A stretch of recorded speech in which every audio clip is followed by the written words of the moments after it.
वेदास्तथा स्मृतिगिरो यमचिन्त्य शक्तिं सृष्टिस्थितिप्रलयकारणमामनन्ति तं श्यामसुन्दरमवेक्रियमात्ममूर्तिं सर्वेश्वरं प्रणतिमात्रवशं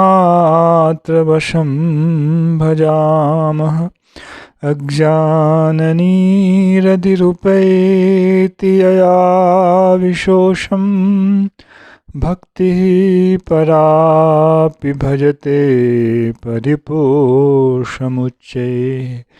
तत्त्वं परं स्फुरति दुर्गममप्यजस्रम् साद्गुण्यभृत्स्वरचितां प्रणमामि गीताम्। नारायणं नमस्कृत्य नरं चैव नरोत्तमं देवीं सरस्वतीं व्यासं ततो जयमुदीरयेत्। हरे कृष्ण कृष्ण कृष्ण हरे हरे, हरे राम राम राम हरे हरे। गीता मंजरी का यह 75वां अंक है। विगत अंक में हम लोगों ने अर्जुन के द्वारा भगवान को स्पष्ट रूप में अपनी दुर्बलता का वर्णन करना श्रवण किया। अब संजय कह रहे हैं, एवं उक्त्वा ऋषिकेशं गुडाकेशः परन्तप न योत्स्य इति गोविंद मुक्त्वा तूष्णीं बभूवः। जब इतना अर्जुन ने भगवान ऋषिकेश को कह दिया तो उसके बाद वे चुप हो गए। इसके पहले अर्जुन तर्क दे रहे थे। शिष्यता का पहला लक्षण है अब तर्क नहीं करना। अर्जुन अब मौन हो गए। जब अर्जुन मौन हो गए तब भगवान को, अभी तक भगवान एक सखा के रूप में कार्य कर रहे थे, अब भगवान सखा तो हैं ही, भगवान अब सखा के साथ गुरु के रूप में भी अर्जुन के साथ व्यवहार कर रहे हैं। तमुवाच ऋषिकेशः प्रहसन्निव भारत सेनयोरुभयोर्मध्ये विषीदन्तमिदं वचः। जब अर्जुन ने अपने आप को शिष्य के रूप में भगवान के चरणों में समर्पण किया तब भगवान प्रहसन इव, हंसते हुए से, हंसते हुए नहीं कह रहे, मानो हंसते हुए भगवान ने अर्जुन को कहा। अब हंसना यहाँ एक आंतरिक वो भी होता है।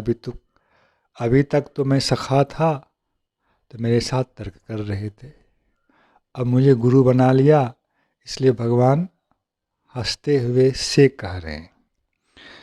और भी भाव यहाँ हो सकते हैं। दोनों सेनाओं के बीच में विषीदंतम अर्जुनम, शोक से विषाद से ग्रस्त अर्जुन को भगवान यह कहने लगे। यहाँ से भगवान के द्वारा गीता का उपदेश प्रारंभ होता है। यहाँ से विचार शास्त्र प्रारंभ होता है। अशोच्यानन्वशोचस्त्वं प्रज्ञावादांश्च भाषसे गतासु न गतासुंश्च नानुशोचन्ति पंडिताः। अर्जुन को भगवान पुनः, पहले शिष्य हो गए, पहले सखा के रूप में फटकार थी, अब शिष्य के रूप में अनुशासन है अर्जुन के ऊपर। अर्जुन, तुमने बहुत कुछ कहा। किस प्रकार से कहा? एक पंडित के रूप में। अर्जुन का तर्क अब बहुत अच्छे तर्क हैं। और आजकल जो देश में कम्युनिज्म, फेमिनिज्म, ना जाने कितने प्रकार की इज्म के नाम से जो चीज़ें चल रही हैं, उन लोगों के लिए बहुत अच्छी बात नहीं है। पर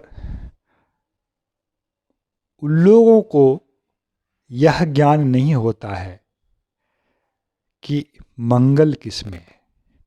इसलिए धर्म के साथ वर्तमान सामाजिकता, राजनैतिकता और बहुत चीज़ें हैं, इनका विरोध उपस्थित होता है। धर्म हमेशा मनुष्य के परम मंगल की चिंता करता है और उसके अनुसार उसका मंगल किसमें होगा, इसके अनुसार समाज की व्यवस्था करता है, इसके अनुसार राज्य की व्यवस्था करता है, इसके अनुसार व्यवहार की व्यवस्था करता है, इसके अनुसार दंड की व्यवस्था करता है। किंतु जिन लोगों को न तो यह पता है कि मंगल किसका करना है, न यह पता है कि जीवन जो इस शरीर का धारक है उसे आगे भी चलना है, उसके हिसाब से मुझे नियम को तय करना है, वे लोग यदि समाज के नेता बन जाएं, नायक बन जाएं, समाज में पथ प्रदर्शक बन जाएं, तो वह समाज पूर्ण रूप से अधर्मग्रस्त होगा। और यही सर्वत्र हो रहा है। इसलिए पहले कुछ विषय उठाए गए थे, इसमें धर्म एक ही है, धर्म अलग अलग नहीं होता है। धर्म वह एक सनातन तत्व है, धर्म अलग अलग नहीं होता है। बाकी जो चीज़ें होती हैं वे चीज़ें या तो मन से निकली हुई चीज़ें हैं या तो बुद्धि से निकली हुई चीज़ें हैं। धर्म न तो मन से निकलता है न तो बुद्धि से निकलता है, धर्म एक सनातन तत्व होता है। यहाँ पंडिताः यह शब्द भगवान ने कहा, पंडित क्या सोचते हैं, सामान्य व्यक्ति की अब सोच की बात नहीं हो रही है। पंडित क्या सोचते हैं। अर्जुन भी पंडित की तरह तर्क दे रहे थे, किंतु भगवान अर्जुन के तर्क को खारिज कर रहे हैं। अर्जुन, तुमने जो तर्क दिए वह उचित नहीं है। वैसा तर्क देख करके भी तुम क्या हो रहे हो, शोकग्रस्त हो रहे हो। यह शोक इतना प्रबल है कि तुम्हारी इंद्रियां शक्तिहीन हो रही हैं। पहली ही दृष्टि में तुम्हारे तर्क इसलिए खारिज हैं, पंडिताः नानुशोचन्ति त्वम अनुशोचसि। पंडित लोग शोक नहीं करते हैं और तुम शोकग्रस्त हो। तुम्हारे तर्क तुम्हें शोक से मुक्त नहीं कर रहे, तुम्हें शोकग्रस्त कर रहे हैं। पंडितों का प्रथम परिचय यही है कि वह शोकग्रस्त नहीं होगा। उन विचारों में यदि प्रतिष्ठित है तो वह शोकग्रस्त नहीं होगा। अशोच्यान अनु अशोचस्त्वम, तुमने शोक किया उसके लिए। अशोच्यान अनु, जो शोक के योग्य नहीं है उसके लिए तुमने अशोचः शोक किया। इतना ही नहीं, शोक एक आंतरिक विषय है, तुम वहीं तक नहीं रुके रहे, प्रज्ञावादांश भाषसे, और साथ साथ तुम पंडितों की वाणी कह रहे हो, पंडितों जैसे बोल रहे हो। पंडित की वाणी तो नहीं कह रहे हो, पंडित जय प्रज्ञावादांश भाषसे, प्रज्ञावाद, प्रज्ञा जिसकी है अथवा जिसमें प्रकृष्ट ज्ञान है, प्रज्ञा जिसमें है, वैसा सिद्धांत जो वह प्रज्ञावाद है।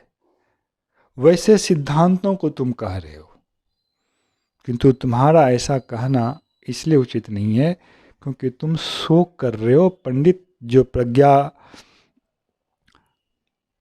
होते हैं वे शोक नहीं करते हैं, यह उनका प्रधान लक्षण है। किसके लिए, गतासूंश्च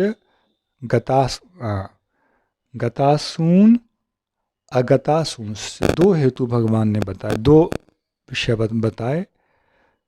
गत अशून अगत अशून, दोनों के लिए ही पंडित लोग शोक नहीं करते हैं, इसलिए तुम्हारे सारे तर्क खारिज हो रहे हैं क्योंकि तुम शोक कर रहे हो। श्रोताओं से यह निवेदन है, यहाँ से पूर्व की जो गीता का भाग था उसमें तो थोड़ी सरलता थी। यहाँ से जो भगवान कह रहे हैं यह उपनिषद है, वैदिक सिद्धांत का निर्णय है यह, इसलिए यहाँ विचार बहुत अधिक है और विचारों में बहुत सूक्ष्मता है। विचारों की सूक्ष्मता के कारण ही सनातन धर्म के अंतर्गत भी अनेक प्रकार के संप्रदाय बने हैं। सभी वैदिक संप्रदाय का अर्थ ही है वैदिक होना, किंतु तत्त नाम से अलग अलग नाम से जो संप्रदाय बने हैं उसका कारण यही है कि उन्हीं वैदिक सिद्धांतों के प्रति अपनी अपनी दृष्टि में थोड़ा भेद का होना। तो यहाँ के बाद आप लोगों को भी थोड़ा विचार का भाग खुला रखना पड़ेगा, अर्थात बुद्धि को ज़्यादा प्रखर बनाना पड़ेगा, तभी जाकर गीता के विचार गहराई से समझ में आएंगे। आचरण किया जाता है, पर आचरण करने से पहले उद्देश्य को स्थिर किया जाता है। प्रयोजनम अनुद्देश्य मंदोपि न प्रवर्तते।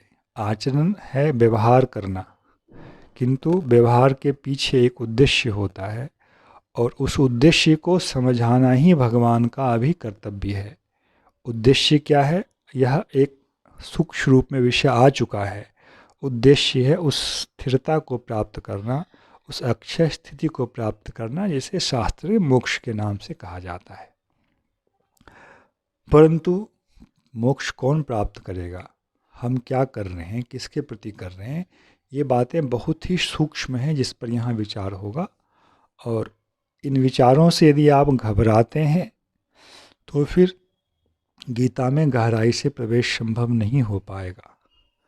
साध्य को समझना, उस साध्य को प्राप्त करने के उपाय को समझना, फिर उसके अनुसार आचरण करना, यह 3 विभाग होता है। साध्य को समझना, उसको प्राप्त कराने वाले साधन को समझना और फिर उसके अनुसार विचार करना। साध्य में बहुत प्रकार के भेद होते हैं, साधन में भी बहुत प्रकार के भेद होते हैं, इसलिए उसके आचरण में भी भिन्नता होती है। बहुत जगह ये चीज़ें आपस में मिली हुई होती हैं, एक दूसरे से मिली भी होती हैं। इसलिए इन जटिलताओं को समझने के लिए आप लोग धैर्य रखेंगे। यथासंभव दास का प्रयास यह होगा कि कठिनाई से बचा जाए, परंतु यह विषय ग्रंथ है ही जटिल।